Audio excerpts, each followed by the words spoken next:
Kevin Keegan is one of the true icons of Newcastle United Football Club, with his impact felt as both a player and a manager.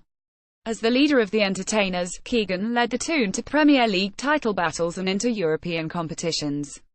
When he arrived on Tyneside as a prolific striker in 1982, his work up front was a catalyst for earning promotion back to the top flight. However, it all could have worked out very differently for the Magpies if Keegan had signed a contract to play in the United States years earlier. The talented forward was a force at Liverpool in the early 1970s, and eventually wanted a new challenge. Keegan found and succeeded at that challenge in the Bundesliga with Hamburg, twice being named European Footballer of the Year Ballon d'Or in 1978 and 1979. Around the same time, the North American Soccer League NASL was at its peak, and there was plenty of celebrity power and money to intrigue Keegan regarding a move to the States. The likes of Pelé, George Best and Franz Beckenbauer were all a part of it, and the Washington Diplomats were keen on adding Keegan to the star-studded division. Former Washington head coach Gordon Bradley's close friendship with the mercurial striker was a key aspect, and the side were set to make a push for their target.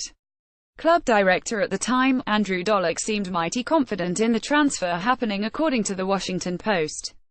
"I think it's very important to this organization that we sign Kevin Keegan as someone like him." The deal ultimately fell through, some citing financial issues, while it also seems that the structure of the league was an issue. The NASL often added European players on loan only in the summer, effectively taking away any off-season for those involved in keeping them out of certain tournaments.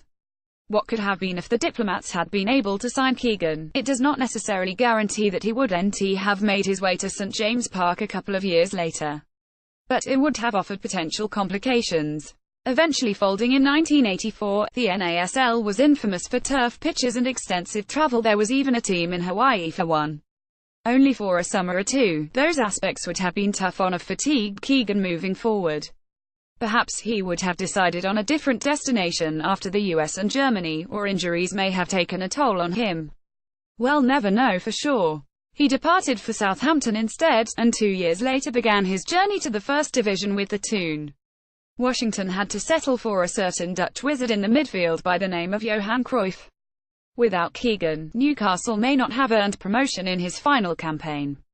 Yes, Peter Beardsley and Chris Waddle could have been enough, but King Kev was a truly vital component. Thanks to his efforts, the Magpies continued to evolve in the early half of that decade. Kevin Keegan is adored by many Newcastle United supporters, and it is interesting to consider what could be different for the club if he had signed a contract to play in the United States all those years ago.